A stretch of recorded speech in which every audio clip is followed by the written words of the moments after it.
नमस्कार. खरंच का आपलं महाराष्ट्र सरकार या परप्रांतीयाच्या आक्रोशाला घाबरलंय, डगमगलंय, म्हणून तर एवढ्या तातडीने मराठी सक्तीचा निर्णय हा रातोरात मागे घेतलाय.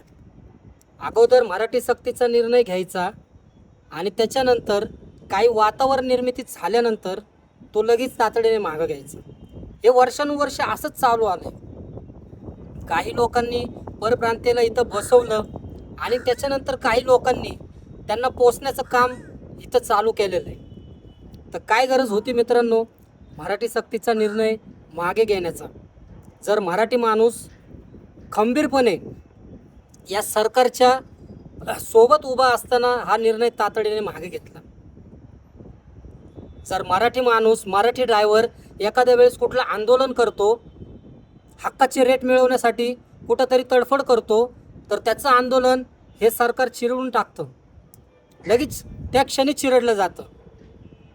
मग आत्ता काय वेळ आली, आत्ता कुठली परिस्थिती आली या सरकारवर जे मराठी सक्तीचा निर्णय यांनी वेळ वाढवून दिला असेल किंवा मागेच घ्यावं, रद्दच केलंच जमाय.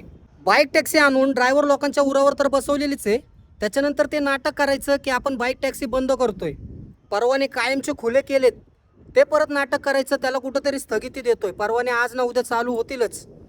मग मराठी सक्तीचा निर्णय येतो, तो पण असाच खोटारडेपणा, जेणेकरून परत मराठी सक्तीचा निर्णय हा मागे घेतला जातो.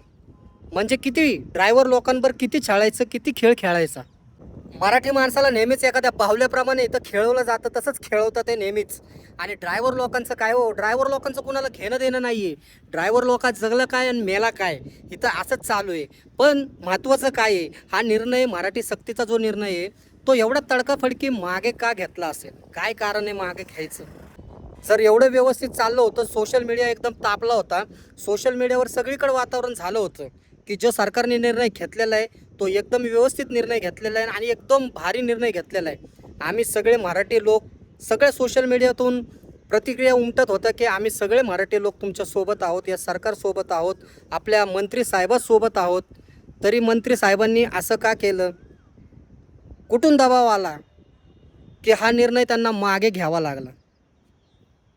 निर्णय तसा अर्धवटच होता, पण व्यवस्थित होता निर्णय. की तुम्हाला जर मराठी बोलता येत नसेल तर मग काय राहून या महाराष्ट्रात तुमचा फायदा आहे? अहो, इथं परप्रांतीयांना आंदोलन तरी करून द्यायचं. तुम्ही आंदोलन करण्या अगोदरच मराठी सक्तीचा निर्णय तडकाफडकी मागे घेता, हा किती लज्जास्पद बाब आहे ना.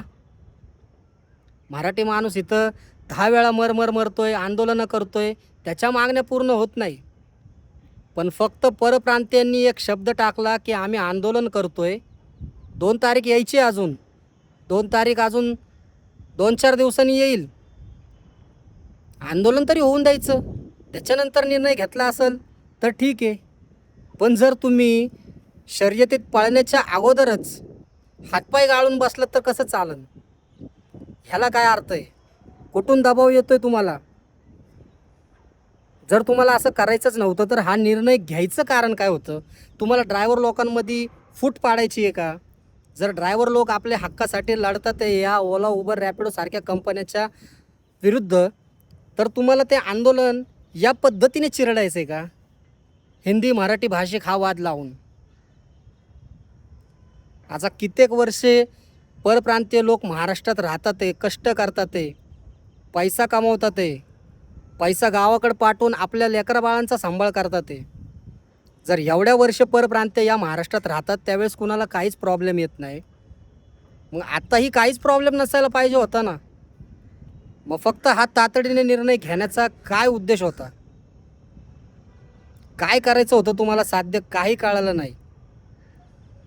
8 दिवसाच्या आत तुम्ही निर्णय देता आणि लगेच माघार घेता, या गोष्टीला अर्थ नाही आहे. जर खरंच हे मराठी माणसाचं सरकार असेल ना, तर मराठी माणसाच्या भविष्यासाठी या सरकारने काहीतरी केलं पाहिजे. असं निर्णय देऊन आणि परप्रांतीयांना कुणाला घाबरून डगमगून तातडीने निर्णय मागे नाही घ्यावा. एकदा तीर गेला ना तो मागे घेता येत नाही. तर मित्रांनो, व्हिडिओ आवडला असेल तर आपल्या मराठी बांधवांना नक्की शेअर करा आणि आपल्या चॅनलवर जर नवीन असाल तर सबस्क्राईब करायला विसरू नका. भेटूया आपण आपल्या अशाच नवीन इंटरेस्टिंग व्हिडिओ सोबत. तोपर्यंत जय महाराष्ट्र.